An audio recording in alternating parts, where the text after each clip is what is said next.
What if the one object connecting you to your past was the key to a future you never knew existed, and a secret that could destroy the most powerful man in the city? For Lena, a 23-year-old waitress buried in a mountain of debt, a vintage silver watch wasn't just a memento from her late mother. It was a symbol of a simple, tragic love story. It was her anchor in the churning, unforgiving sea of her life. But when the city's most feared billionaire collector, a man whose heart is said to be as cold and complex as the timepieces he covets, spots it across a crowded restaurant, his reaction is anything but simple. He doesn't just see a beautiful, intricate object. He sees a ghost from a life he buried long ago, and a secret he thought was lost to time forever. The truth isn't just about a watch. It's about a promise, a betrayal, and a love story far more complex, heartbreaking, and dangerous than she could ever possibly imagine. The ambient symphony of the Gilded Dial was the soundtrack to Lena's bone-deep exhaustion. It was a meticulously composed piece, the gentle crystalline chime of Rydell glasses toasting unseen successes, the deep, confident murmur of conversations that negotiated futures and fortunes, the whisper soft scuff of handmade Italian loafers on polished marble floors.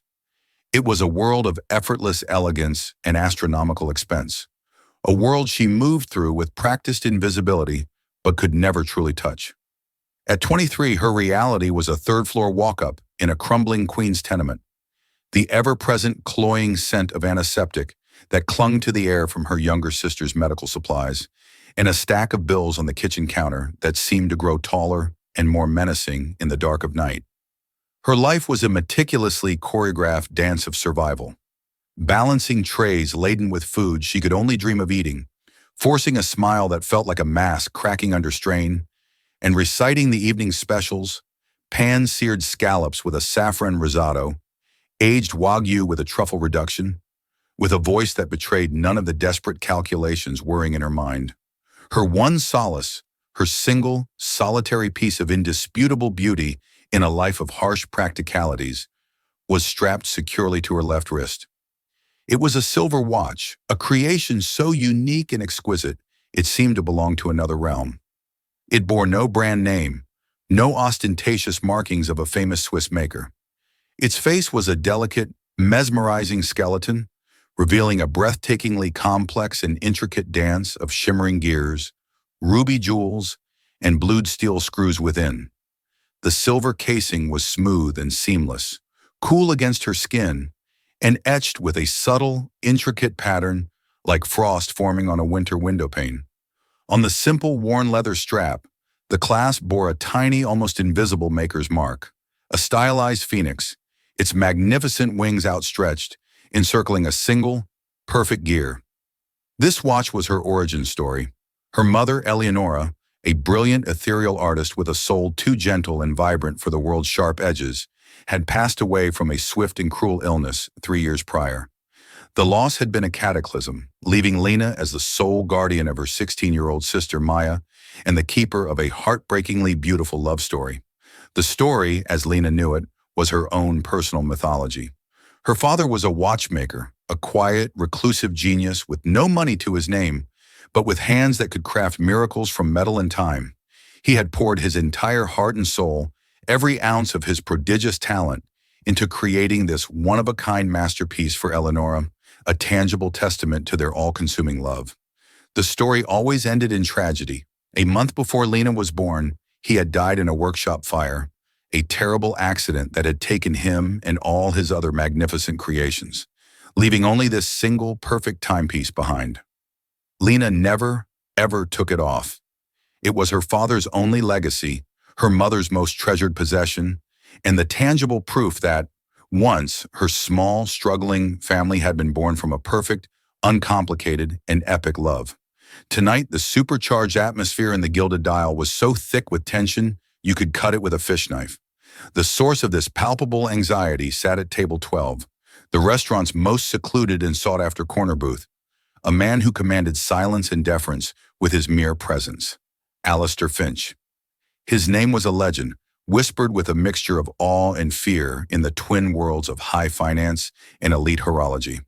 He was a ruthless, self-made titan of industry who had built a global empire from the ashes of his family's disapproval, a man known for his cold, surgical precision in business and his obsessive, world-renowned collection of rare and priceless timepieces. He was a notorious recluse, and his decision to dine alone tonight had the entire staff, from the most junior busboys to the decorated head chef, walking on eggshells, each movement precise and fearful. Lena's hands, to her own surprise, were remarkably steady as she approached his table with a chilled silver pitcher to refill his water glass. He was a man who seemed carved from granite and shadow, with a mane of silver-streaked dark hair, a jawline that looked sharp enough to cut glass, and eyes the color of a stormy winter sea.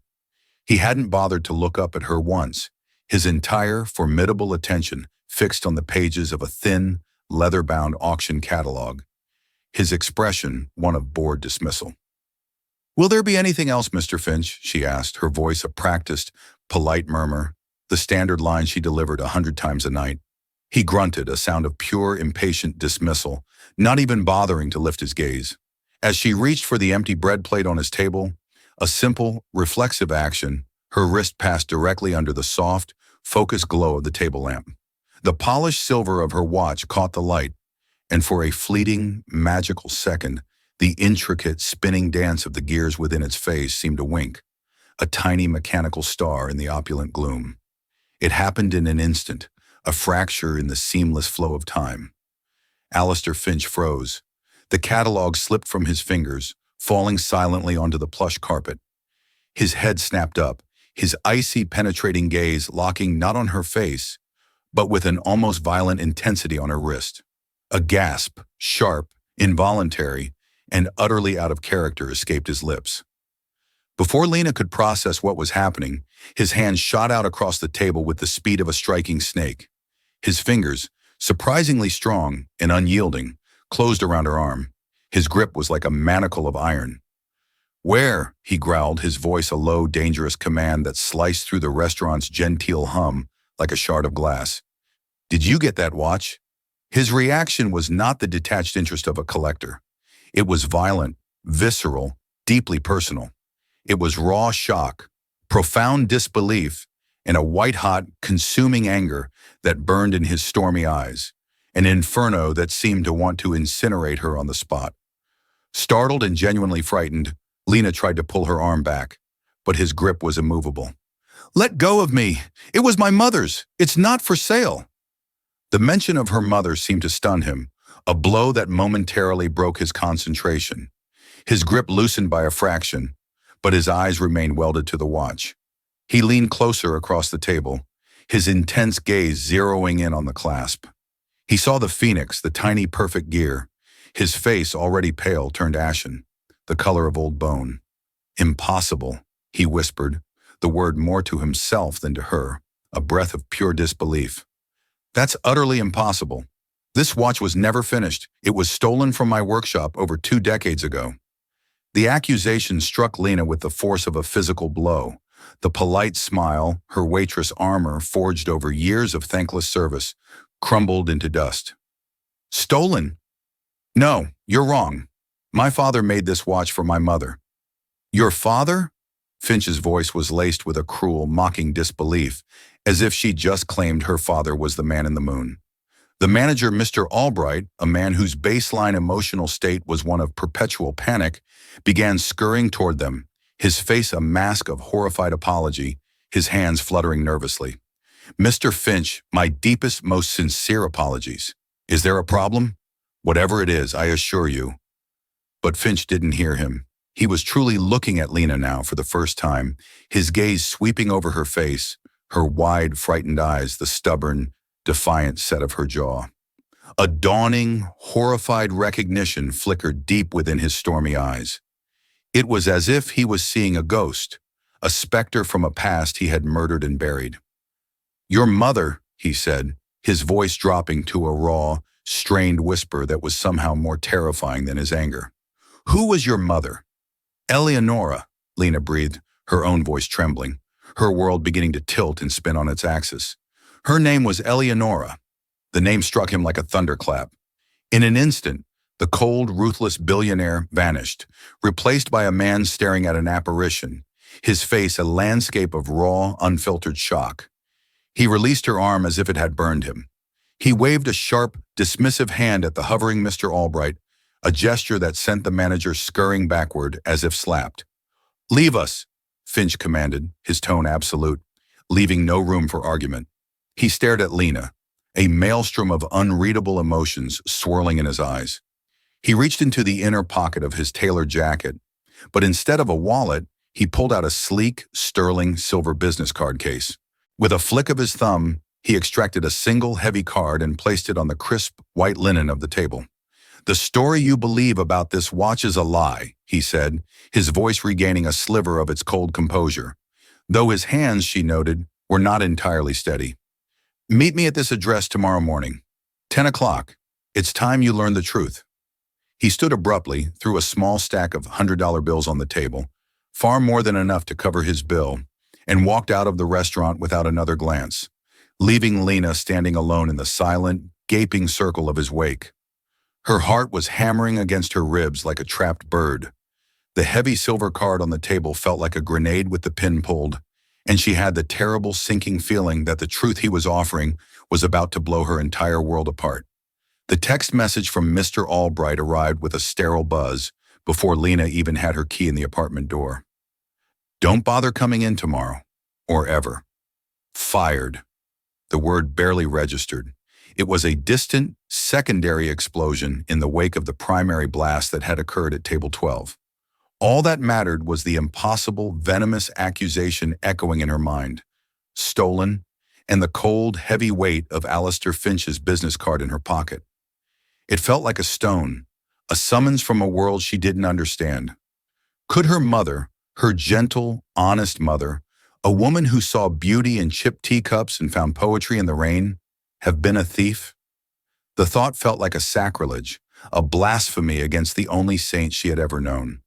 The story of the watch wasn't just a story, it was the cornerstone of Lena's identity, the romantic, tragic myth of her own creation. To question it felt like a profound betrayal of Eleonora's memory, a desecration of her grave. She opened the door to her apartment and was met by the familiar, comforting scent of lavender and the soft, rhythmic beeping of Maya's infusion pump, the quiet metronome of their lives. Her sister was asleep on the couch, a well-worn copy of a fantasy novel resting on her chest, her face pale but peaceful under the soft, warm glow of a reading lamp. Maya's rare genetic condition, a cruel lottery of birth, required a constant, exhausting, and crushingly expensive regimen of treatments that their meager insurance barely touched. It was for Maya that Lena endured the 16-hour double shifts, the aching feet that throbbed with a pain that shot up to her spine, the condescending patrons who treated her like a piece of furniture. Seeing her sister sleeping, so fragile and yet so fiercely brave, solidified Lena's resolve into something hard and unshakable. She wasn't just defending a story, she was defending her mother's honor, the very foundation of their small, besieged family. The next morning, dressed in her only interview-appropriate outfit, a simple, well-worn black sheath dress, and a pair of flats scuffed at the toes but polished to a dull shine, Lena felt like a ghost haunting someone else's life as she stepped into the cavernous lobby of Finch Horological Industries. The Finch Tower was less a building and more a monument to sheer, unadulterated power. It was a cold cathedral of black steel and smoked glass that pierced the Manhattan skyline, a place where time wasn't just measured. It was conquered, bought, and sold at a premium. The air inside was cool, silent, and smelled of expensive leather, old money, and an intimidating, sterile ambition. When she gave her name to the receptionist, a woman with a face so perfectly composed it looked like a mask, the woman's professionally placid expression flickered with a micro-expression of surprise. A hushed phone call was made, and Lena was immediately directed to a private elevator, handed a key card that granted access to the penthouse with a level of deference that was almost more unnerving than scorn. The silent, lightning-fast ascent was dizzying, a journey into the heavens of a man who seemed to rule the world below. The elevator doors opened not into a reception area, but directly into Alistair Finch's office. It was a vast, minimalist space that was more gallery than office, dominated by a floor-to-ceiling window that offered a godlike, panoramic view of the city sprawling beneath. The walls were lined with climate-controlled museum-quality glass cases displaying some of the rarest and most historically significant timepieces in the world. It was a museum curated by a king, a testament to a singular, obsessive passion. Alistair Finch stood by the window, his back to her, looking out at his kingdom. He turned as the doors chimed softly, and in the stark, unforgiving light of his office, he seemed even more formidable, an apex predator in his natural habitat. "Thank you for coming," he said, his voice devoid of the raw anger from the night before, replaced now by a quiet, heavy gravity that was somehow more intimidating. He gestured toward a pair of severe leather armchairs arranged near a low-glass table. "Please." Lena sat on the very edge of the cushion, her back ramrod straight, her hands clenched into fists in her lap. The silence was deafening, a vacuum filled with 23 years of unspoken history and unanswered questions. "Eleonora," Finch began, taking the seat opposite her, his stormy eyes fixed on her face. "She was the most gifted artist I have ever known. Fiercely talented, impossibly stubborn, and utterly, completely unimpressed by the world I came from." He leaned over to a heavy, antique mahogany credenza and retrieved a large leather-bound portfolio. He placed it on the glass table between them with a quiet thud and opened it. Lena's breath caught in her throat. The pages were filled with exquisite, impossibly detailed drawings, intricate sketches of gears and escapements, elegant designs for watch faces and casings, all rendered with an artist's delicate, confident hand. And on the bottom corner of each and every page was a familiar, elegant signature, Eleonora. "I did not come from nothing," Finch said, his eyes on the sketches, a flicker of old, deep pain shadowing his face. "My family has been in finance for generations, but I wanted to create something with my own hands. My passion was always horology, watchmaking. My father, a man for whom everything had a price tag, saw it as a quaint, undignified hobby, a waste of a formidable mind. He wanted me to be a predator on Wall Street, not a craftsman hunched over a workbench." He turned a page with deliberate slowness. It showed the final, perfect design for the watch on Lena's wrist. It was titled in her mother's flowing, beautiful script, the Eleonora. "I defied him," Finch continued, his voice low. "I took what little inheritance I had from my grandmother and opened my own small workshop downtown. I was determined to create a movement that was revolutionary, something no one had ever seen. But I had no artistry. My designs were functional, cold, soulless. A friend introduced me to Eleonora. She was a painter, a designer, struggling like all artists do in this city. I hired her to design the casings and faces for my creations. What began as a business partnership," he trailed off, his gaze becoming distant, lost in a memory. "We fell in love, deeply, irrevocably. The workshop became our sanctuary, our entire world. This watch," he tapped the drawing with a single, long finger, "was to be our masterpiece. My mechanical genius, her artistic soul. We poured everything we were into it. It was a symbol of our two worlds, our two hearts, becoming one." Lena stared at the drawings, at the undeniable, irrefutable proof of this shared creation. The story of the lone, poor watchmaker, the beautiful myth she had clung to her entire life, was dissolving before her very eyes, turning to smoke and ash. "So why?" Lena finally whispered, her voice tight with a pain that felt like a physical constriction in her chest. "Why would she tell me you were dead? Why did she run away?" Alistair's face hardened, the old familiar bitterness seeping back into his expression like a poison. "Because she betrayed me." The words were cold, sharp, and absolute, a sentence delivered without appeal. "My father discovered our relationship," he said, his voice turning to ice. "He issued an ultimatum.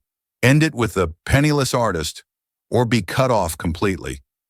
Disinherited, disgraced, my name stricken from the family legacy.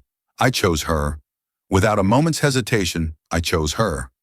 I told him I didn't care about his money or his name, that he could keep his gilded cage. I went back to the workshop that night to tell Eleonora, to tell her we were finally free, that we could build our own life on our own terms, but she was gone. He closed his eyes, the memory still raw, still bleeding after more than 2 decades. Her things were gone. The workshop was cleared of all her sketches. And the watch, our watch, the Eleonora, which was nearly complete, was gone too. There was no note, no explanation. She just vanished. I searched for her for years, hired private investigators. It was like she had ceased to exist. The only conclusion I could draw, the only one that made any logical sense, was that she had taken the watch, our most valuable creation, and run. Perhaps my father had paid her off. Perhaps she was simply scared of a life without a safety net. I never knew for certain. All I knew was that she had taken our dream. And the betrayal, it turned me into the man I am today.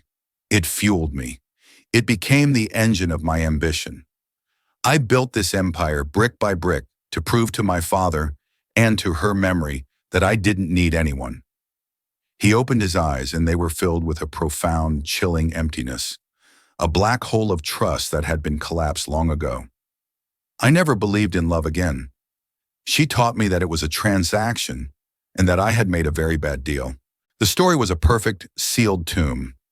It explained his anger, his bitterness, his obsessive need for control. It explained everything, but Lena couldn't accept it. It wasn't the mother she knew. Eleonora was gentle, yes, but she wasn't a coward. And she was emphatically, absolutely not a thief. "I don't believe you," Lena said, her voice shaking but firm, a new, fierce anger beginning to burn away her confusion and fear. "I don't believe she would just run. There has to be more to it. There has to be." She stood up, her body trembling with a desperate, frantic energy. "My mother loved the man who gave her this watch. She would not have stolen from him." She fled. She ran from the sterile office, from the panoramic view of a world that wasn't hers, from the crushing, suffocating weight of his version of the truth. She ignored Alistair Finch calling her name, a sound that was, for the first time, not a command, but something that sounded perilously close to a plea. She needed proof, not his proof, written in bitterness and bound in expensive leather. She needed Eleonora's proof. Somewhere in the small, cluttered apartment that was her last link to her mother, there had to be an answer. There had to be another side to the story. The Queens-bound subway train rattled and swayed, its frantic, screeching rhythm a perfect counterpoint to the turmoil raging in Lena's mind. Alistair Finch's story was a fortress, each detail a perfectly placed stone of logic and pain. He wasn't just telling a story, he believed every single word of it. The betrayal he described was the furnace in which the cold, ruthless billionaire had been forged. And yet it felt profoundly wrong. It was a perfectly constructed narrative with a gaping, ragged hole in the center, the character of her mother. The Eleonora he described, a mercenary, a coward, was a stranger to her. When she finally got back to her apartment, the air thick with the smell of rain in the city, she found Maya at the kitchen table, sketching intently in a notepad, a cup of herbal tea steaming beside her. Maya, with her keen, almost unnerving intuition, looked up and immediately saw the storm on Lena's face. "Lena? What happened? Did you get another job already?" Lena sank into the rickety chair opposite her, the weight of the morning pressing down on her, making it hard to breathe. She took a deep, shuddering breath and told her everything. The confrontation, the impossible accusation, the surreal meeting in the penthouse office that felt like a visit to another planet, the portfolio of sketches, and the devastating story of a great love destroyed by a great betrayal. Maya listened, her large, intelligent eyes never leaving Lena's face. When Lena finished, her voice raw, Maya was quiet for a long moment, tapping her pencil against her sketchbook in a thoughtful rhythm. "So he thinks Mom was a thief," Maya said finally, her voice soft but absolutely certain. "He's wrong." "How can you be so sure?" Lena asked, her voice cracking, her own certainty beginning to fray at the edges. "Those drawings, Maya, they were real. They did create it together. He was so certain." "Because Mom taught us that you don't run from things," Maya said, her wisdom seeming to far exceed her 16 years. "You run to things, to safety, to a better life." She wouldn't have run from him just because of his scary rich father. She would have stood and fought beside him. Unless, unless she was protecting something, or someone. Her sister's words were a key, unlocking a door in Lena's mind she hadn't even realized was there. Protecting someone. I have to look through her things, Lena said, a new, sharp resolve cutting through her despair. Properly this time. I've never really... I couldn't. For 3 years, Eleonora's most personal belongings had been confined to a large, sealed steamer trunk in the back of Lena's closet. It was a time capsule of grief, a tomb she hadn't had the strength to open. Now together, she and Maya dragged it into the middle of their small living room. The brass hinges creaked in protest as they lifted the heavy lid, releasing the faint, familiar scent of oil paints and dried lavender, a ghost of their mother's presence that made Lena's chest ache. Inside was a life, carefully packed away, bundles of old, unstretched canvases, mostly charcoal portraits of smiling strangers on the subway, worn paperback poetry books with dog-eared pages and underlined passages, a collection of beautiful, smooth stones from a long-ago trip to the beach. It was the woman Lena knew, but there was nothing of Alistair Finch. No letters, no photographs, no mention of the powerful, heartbroken man who claimed to have been the love of her life. It was as if that entire pivotal period of her life had been surgically, meticulously excised. Maybe he was lying, Lena whispered, a desperate, fragile hope fluttering in her chest. He didn't sound like a liar, Maya said, carefully lifting a heavy wooden artist's supply box from the trunk. He sounded like a man who has been telling himself the same wrong story for a very, very long time. The artist's box was old and heavy, its wood dark with age. Lena ran her fingers over the familiar carved lid. She had seen her mother use this box 1,000 times, mixing colors, cleaning brushes. She opened it. The top tray held dried, cracked tubes of paint, worn brushes stiff with pigment, and stubs of charcoal. But as Maya lifted the tray out, they saw it, a false bottom, a thin piece of wood that didn't quite sit flush with the frame. With trembling fingers, Lena worked the edge of a palette knife under the edge and pried it up. Beneath it lay a hidden compartment, shallow and clearly meant to conceal. And inside, nestled on a bed of faded black velvet, were letters, a thick stack of them, tied with a black silk ribbon. But there was something else too, a small, velvet-covered jeweler's box. Lena's hand shook as she picked it up and opened it. Inside, nestled on a cushion of white satin, was a man's signet ring. It was heavy gold, and the face was engraved with the same intricate design from the clasp of her watch. A phoenix with its wings encircling a single, perfect gear. It was his, Alistair's, a matching piece to her watch, a symbol of their union. But why would she keep it, hide it so carefully if she had betrayed him? Her heart pounding in her ears, Lena untied the ribbon around the letters. The envelopes were of a heavy, expensive, cream-colored stock. The handwriting was elegant, familiar, and addressed simply to Alistair. They were drafts, letters her mother had written but had never, ever sent. With a sense of impending doom, of standing on the precipice of a life-altering truth, Lena carefully unfolded the one on top. The paper was fragile, the ink slightly faded. She began to read aloud, her voice a hushed whisper in the silent, waiting apartment. My dearest Alistair, if you are reading this, then the world has gone terribly wrong. It means I failed to disappear as I must. It means the truth has found you, and for that, I am so deeply, profoundly sorry. I pray you never see these words. I pray you believe I betrayed you, that you hate my name, that you move on and build the incredible life you are destined for.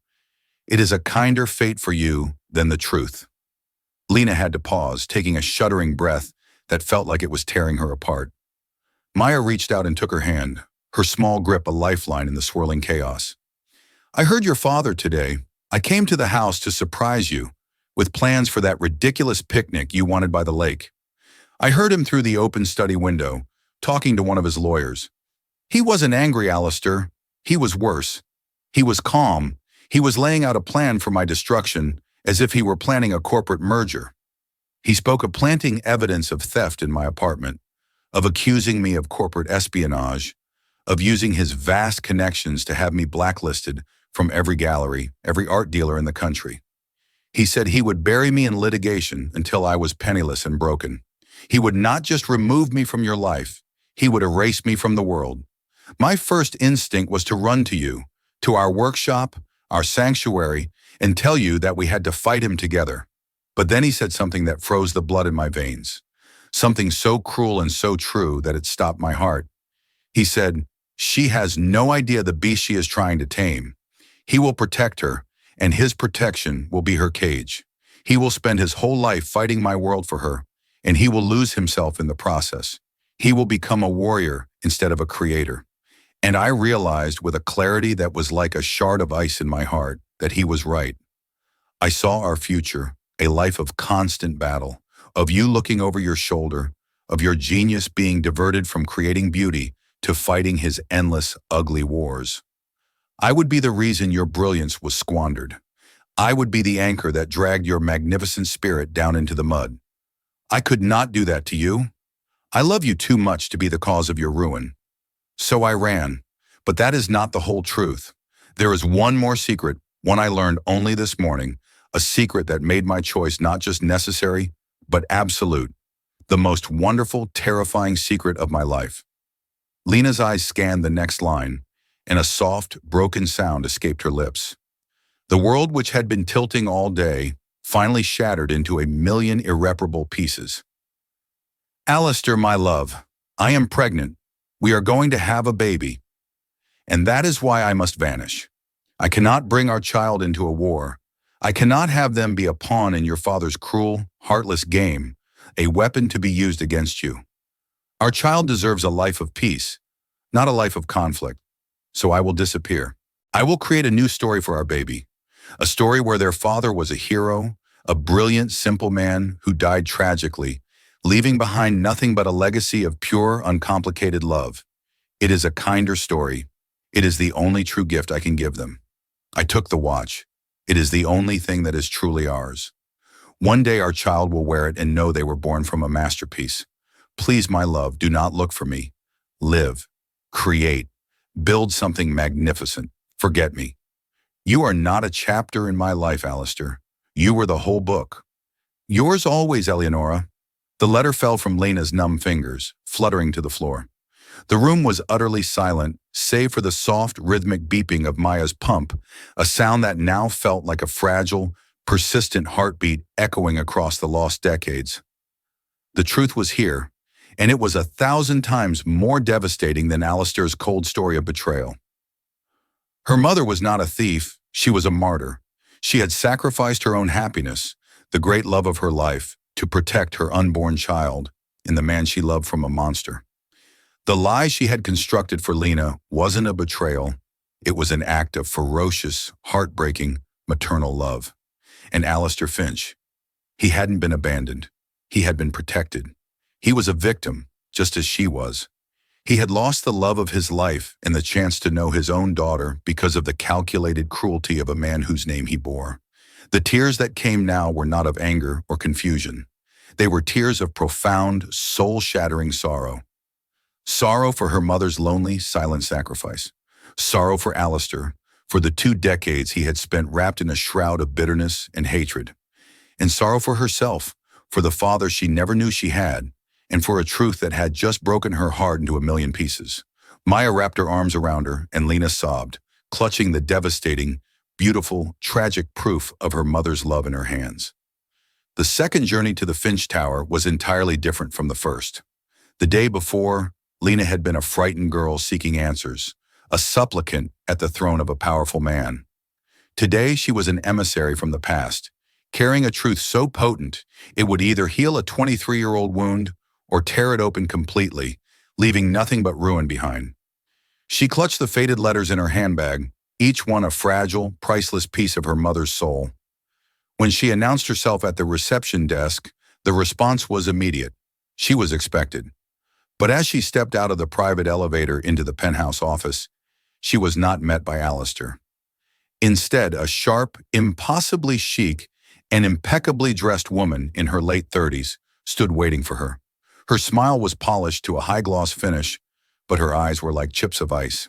"Miss Vance," the woman said, her voice smooth and cool as silk. "I'm Isabella Vance, Mr. Finch's executive partner and protege. He's been preoccupied since your visit. Perhaps I can help you." Lena recognized the name instantly.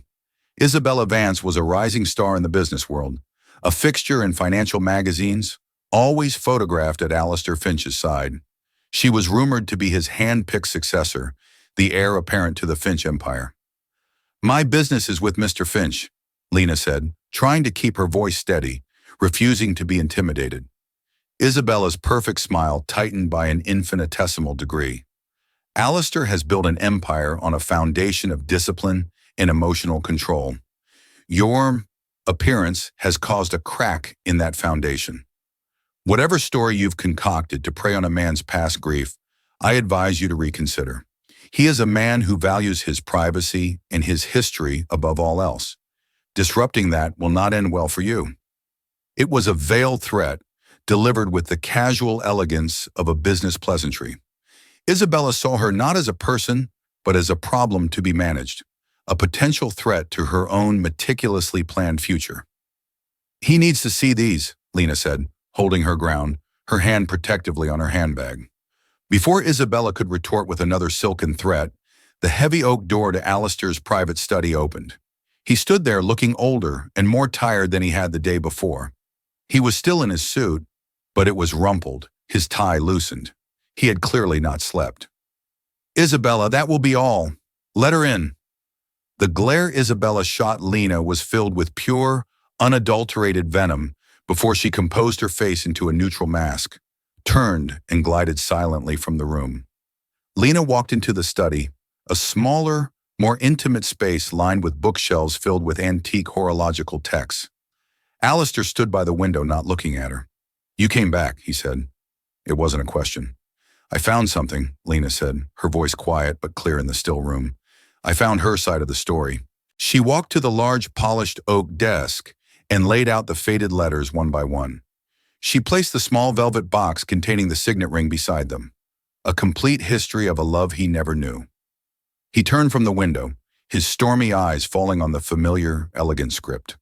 He walked to the desk as if in a trance and picked up the first letter, his hands trembling almost imperceptibly. He sank heavily into his large leather desk chair and began to read. Lena watched as the granite facade of Alistair Finch crumbled, turning to dust before her eyes. She saw the shock ripple through him as he read about his father's vile threats. She saw the dawning, horrified understanding as he absorbed the true, selfless reason for Eleanora's departure. And when he reached the part about the baby, about her, a deep, guttural sound of pure, primal anguish escaped his lips. It was the sound of a man's soul breaking in two. The billionaire vanished. The ruthless titan of industry ceased to exist. In his place sat the young, heartbroken watchmaker from the workshop, his heart shattered for a second, in final time, by a truth infinitely more cruel than the lie he had believed for 2 decades. He finished the last letter and just sat there, staring at the fragile paper, his broad shoulders slumped in utter defeat. A single tear traced a path down his weathered cheek and fell onto the page, mingling with Eleanora's faded ink. He did this," Alistair whispered, his voice ragged with disbelief and a building, volcanic rage. "My own father. He destroyed our lives." He looked up at Lena, his eyes filled with a pain so immense it was difficult to witness. It was the pain of a life he had never lived, of a love he had tragically misunderstood, of a daughter he had never known he had. "All this time," he choked out, the words tearing from his throat, "all these years I hated her. I used that hatred as fuel to build all of this. And she was protecting me." "And me," Lena said softly, the words a balm on an open wound. He shook his head, a bitter, broken laugh escaping him. "The irony, the ultimate, cruel irony is that I destroyed him. I built this company to be bigger, more powerful than anything he ever controlled. I drove his businesses into the ground. I beat him at his own game. I haven't spoken to him in 15 years. I thought I was getting revenge for her betrayal. But I was avenging a sacrifice I knew nothing about. The silence in the room was vast, filled with the ghosts of what might have been. A father, a mother, a daughter. A family erased by the stroke of a pen on a legal document and a cruel, calculated whisper on the wind. Slowly, Alistair stood and walked around the desk. He stopped a few feet from her, a stranger who shared her DNA, her mother's eyes. He looked lost, uncertain, as if navigating a country for which he had no map. "You have her eyes," he said, his voice thick with emotion. The same fire. Tears welled in Lena's eyes. For her entire life, she had been an Eleonora, a legacy of one. Now standing before her was a Finch, her father. The word felt clumsy and alien on her tongue. "I don't know what happens now," she confessed in a whisper. "Now?" he said, taking a hesitant step closer, his own eyes shimmering with unshed tears. "Now we begin. We have 23 years of lost time to reclaim." He looked at her, his eyes pleading, desperate. "First, Maya, your sister, her medical bills, her treatments, whatever she needs, everything. It's taken care of. Please, Lena, let me do this." This time, Lena didn't hesitate. Her pride was a luxury she couldn't afford when her sister's health and future were at stake. She nodded, a wave of relief so powerful it almost buckled her knees. "And second," Alistair continued, his voice breaking completely, "I am so sorry, Lena. So sorry for the life you should have had, for everything you and your mother went through alone." He opened his arms, a silent, uncertain invitation. After a moment's hesitation, Lena stepped into them. As her father's arms closed around her for the very first time, she buried her face in his shoulder and let go of the last of her defenses. She wept. She wept for the mother she had lost, for the father she had just found, and for the beautiful, tragic story that was finally, terribly, complete. It was not a hug of celebration. It was the hug of two survivors, clinging to each other in the wreckage of the past, the vast, empty ocean of lost years stretching out before them. The truth did not come with a fairy tale ending. It came with lawyers.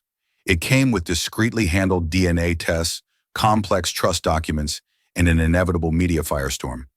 Alistair, in a move that was both fiercely protective and profoundly controlling, wanted to formally and publicly acknowledge Lena as his daughter and legal heir. It was a move designed to give her legitimacy and security, but it also thrust her and Maya into a spotlight so harsh and unrelenting, it felt like it could burn their skin. Isabella Vance, seeing her meticulously planned future as the queen of the Finch Empire evaporate overnight, did not go quietly. With the surgical precision of a seasoned strategist, she leaked a carefully curated, twisted version of the story to a notorious gossip columnist. The headline screamed, "Waitress claims to be secret daughter of reclusive billionaire Finch." The article, full of anonymous sources close to the family, painted Lena as a calculating opportunist, a gold digger who had fabricated an elaborate story to extort a fortune from a grieving, emotionally vulnerable man. In a particularly cruel twist, it even suggested Maya's illness was a convenient sympathy card. Paparazzi began camping outside Lena's apartment building. Reporters with long-lensed cameras ambushed Maya on her way to her tutoring sessions. The assault was relentless, a masterpiece of a revenge campaign.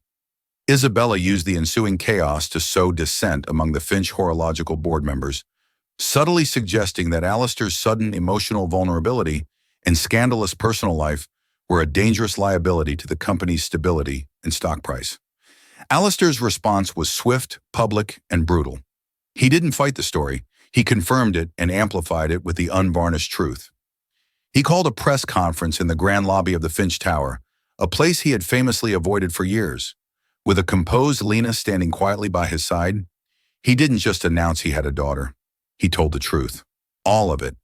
He spoke of his profound love for Eleonora, of his father's monstrous cruelty, and of the heart-wrenching sacrifice that had kept his daughter a secret from him for more than 2 decades. It was a raw, stunningly personal confession from a man who had been a fortress of privacy his entire life. He stripped away his own armor, making himself vulnerable in front of the world to protect his daughter. The climax of their public and private battle came at the annual Finch Horological Gala. the most prestigious and opulent event in the international watchmaking world. It was the company's ultimate showcase of power and artistry, and Isabella, who traditionally gave the keynote address, planned to use the platform to announce a new, stable direction for the company. A thinly veiled attempt to stage a corporate coup by convincing the board to oust Alistair. As the opulent ballroom buzzed with industry titans, celebrities, and wealthy collectors, Isabella found Lena near the terrace. A vision in a simple, elegant, dark blue gown Alistair had insisted on buying for her. "You look lovely," Isabella said, her smile like a razor blade. "Enjoying the fantasy? You should. It won't last. Once the novelty wears off, he'll see you for what you are, a waitress from Queens, a constant living reminder of his greatest failure. I gave him a decade of my life, my loyalty, my brilliance. I earned this empire. You just were born." "He doesn't owe you anything," Lena replied, her voice calm and even, channeling her mother's quiet strength. "And you didn't earn his life. You wanted his company. There's a difference." The fury in Isabella's eyes was terrifying, but before she could respond, the master of ceremonies was on stage, introducing her with a flourish. But as Isabella walked toward the stage, a triumphant smirk on her face, Alistair intercepted her, taking the microphone from the shocked MC. "There has been a change in the program," Alistair announced, his voice booming through the suddenly silent ballroom. He looked directly at Isabella, his expression one of finality, cold as a glacier. "Isabella, your services are no longer required. At Finch Horological, or in my life." A collective gasp rippled through the room. A discreet security guard appeared and quietly escorted a stunned, ashen-faced Isabella from the stage. Alistair turned back to the audience. "Tonight is not about the future of this company. It's about correcting the past." He looked to the side of the stage and gestured to Lena. "This is my daughter, Lena Eleanora Finch." He then had a small antique watchmaker's bench, a relic from his first workshop, brought to the center of the stage. He asked Lena to join him. "Many of you know the story of how I began," he said, his voice now softer, more intimate, drawing the crowd in. "You know I lost a partner and a unique creation long ago. You believed, as I did, that I was betrayed. I was wrong." He looked at Lena, his eyes filled with a universe of love and regret. He gently took her hand and with practiced care unclasped the silver watch from her wrist. "This is the Eleonora," he said, holding it up for the flashing cameras. "It was our masterpiece, and I lied when I said it was stolen. The truth is, it was saved, but it was never finished." He carefully opened the back casing of the watch with a specialized tool. It was missing its heart, a final, unique component I designed but hadn't yet perfected. A heartbeat escapement designed to tick not with the cold, sterile rhythm of a machine, but with the warm, living cadence of a human heart. With the focused, reverent precision of a master craftsman under the hot lights of the stage, Alistair Finch took a tiny, jewel-like component from a velvet pouch and, using his antique tools, fitted it into the watch's complex movement. He made a final, delicate adjustment with a pair of tweezers. A soft, rhythmic ticking filled the microphone. A sound unlike any other watch in the room. It was warm, steady, alive. He closed the casing and fastened the watch back onto Lena's wrist. "It was always meant for you," he whispered, his voice thick with emotion, for her alone to hear. The symbolic act was his ultimate statement. He hadn't just completed a watch, he had completed his story. He had reclaimed his past, honored his lost love, and embraced his daughter in front of the entire world. The lie was dead. The truth was finally perfectly keeping time. 6 months later, the world had moved on. The media frenzy had faded, replaced by a quiet, burgeoning respect for the man who had bared his soul and the young woman who had inherited his legacy. Maya's new regimen of treatments was working wonders. The color had returned to her cheeks, her energy was boundless, and her future was bright and full of possibilities. Isabella Vance had disappeared into a well-funded but complete obscurity. Lena did not become a socialite. She found her own way to honor her mother's legacy. With a significant endowment from Alistair, she established the Eleonora Project, a foundation dedicated to providing grants, studio space, and gallery representation to young, struggling artists and designers. The kind of creators her mother had been, the kind the world so often overlooked. The foundation's first gallery opening was held on a crisp autumn evening in a beautifully renovated space in the East Village. The walls were covered in vibrant, challenging, and beautiful art that buzzed with raw, untamed talent. Lena stood in the center of the room, the soft, rhythmic ticking of the watch on her wrist, a comforting, constant presence. She watched as Alistair, a man transformed, no longer a king in his castle, but a father in the world, showed a fascinated Maya the intricate workings of an antique clock on display. He was softer now, the hard, sharp edges worn away by the healing power of the truth. He had stepped back from the day-to-day operations of his company, finding more joy in discovering the lost years with his daughters than in conquering new markets. He caught Lena's eye across the crowded room and smiled, a genuine, warm, easy smile she was finally getting used to. The ocean of lost time between them was still vast, but they were building a bridge across it, one shared story, one quiet, treasured moment at a time. Lena looked down at the watch on her wrist, at the visible, beating heart of her parents' shared creation. Her mother had given her a story to protect her. Her father had given her the truth to set her free. And together, through sacrifice and sorrow, they had given her a future she could finally build for herself. A legacy not of sorrow or secrets, but of art, of resilience, and of a love that had, against all odds, found its way back through time.